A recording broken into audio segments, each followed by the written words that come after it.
Despite her best efforts, Ifechi could never meet her parents' expectations and they continued to neglect her. Ifechi struggled so hard since her childhood and was neglected by her parents. She later made a new friend in her secondary school named Ada, whose parents were rich and kind.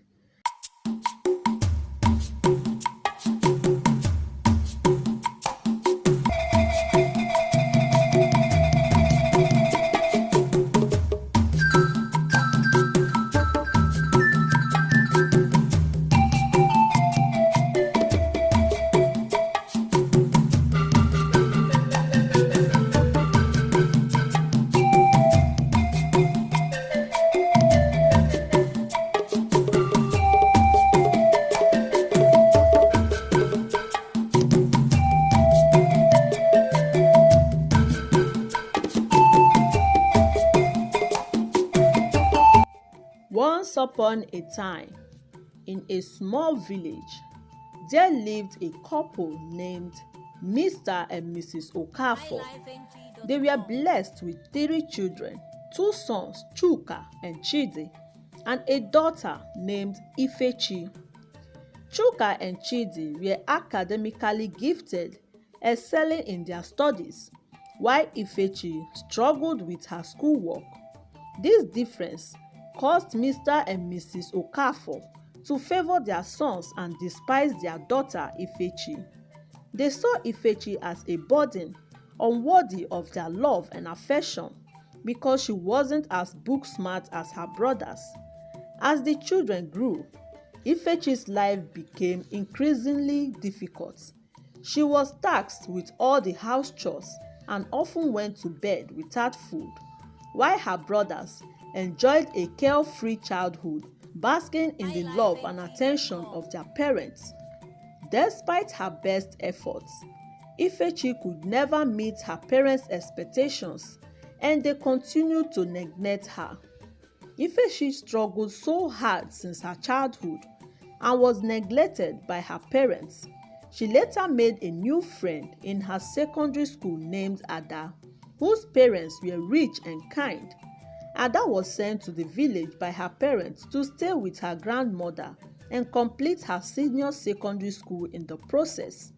After their final exams, Ifechi failed as usual and was scared of what her parents would do to her, while Ada passed her final exams and was set to go back to her parents in the city. Ifechi later left her parents' house out of fear after many years of failure and neglection by her parents and brothers and moved in with her friend Ada to the city to discover her talents.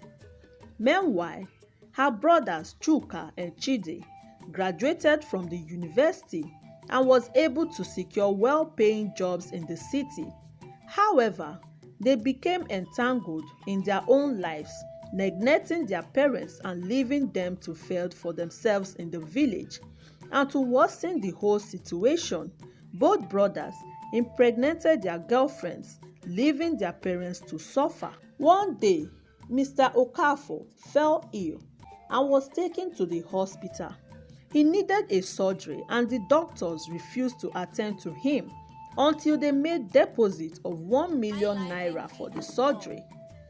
Desperate Mrs. Okafor called Chukah and Chidi for help to enable their father undergo the surgery, but they made several excuses, saying that they had their own family to take care of and that they had no money to send for the surgery.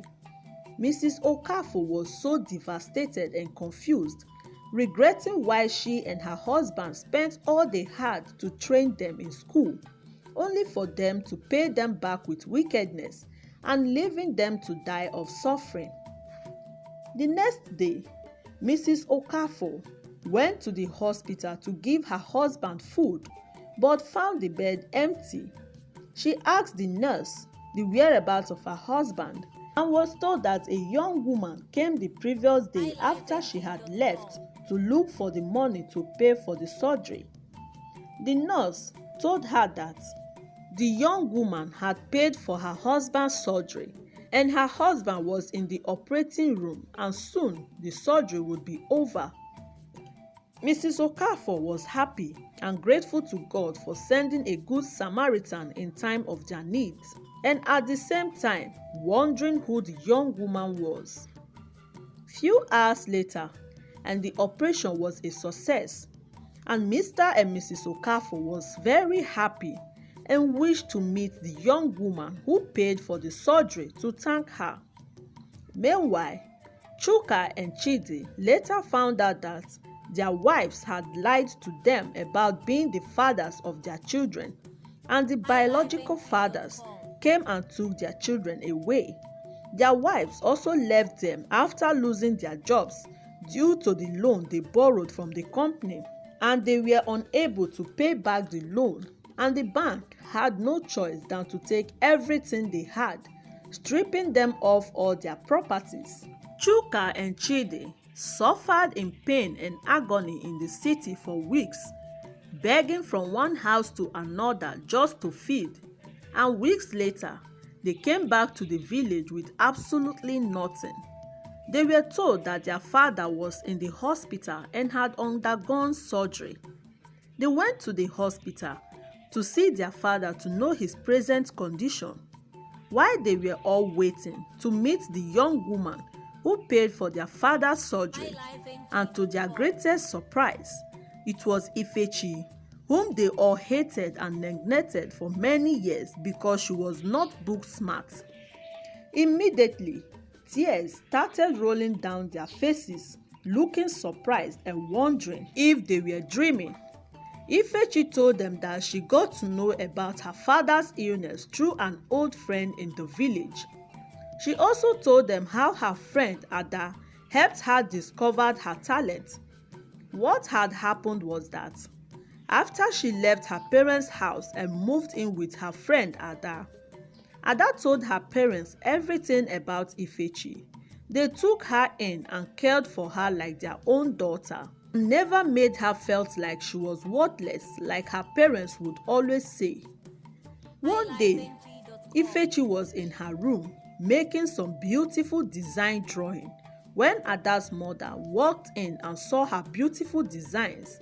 She was good at designing, and she was encouraged by Ada's parents to pursue a career in fashion. With the help of Ada's family, Ifechi enrolled in a prestigious fashion design school.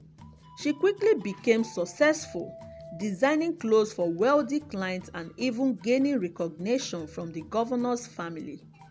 And that was how the stupid and dumb Ifechi, whom was neglected and hated by her parents and siblings, became rich and famous all over the city and village. Mr. and Mrs. Okafor, Chukwudi and Chidi, were so ashamed of themselves and regretted their past actions and wished they could turn back the hands of time. They went on their knees and pleaded for her forgiveness. Ifechi forgave them wholeheartedly and cut all ties with them, but promised to be sending them food items and some money for their upkeeps. Chikah and Chidi tried to be close to her to ask for financial help, but Ifechi told them to hustle on their own to make a living for themselves and warned them never to contact her in the future for anything. And that was how Mr. and Mrs. Okafor lived their remaining lives in sorrow, haunted by the consequences of their past actions, while Chikah and Chidi started their lives all over, working in people's farm to earn a living. Moral lesson from this story is that this story teaches us that love and care should be given to all children, regardless of their academic abilities. Neglecting and despising a child can lead to deep regret, as the future is uncertain and the one you least expected may become the source of your salvation. If you learned one or two from this story, please let me know at the comment section, and also don't forget to support our channel by subscribing, like and share. It helps us a lot to grow. See you soon in our next story. Bye bye.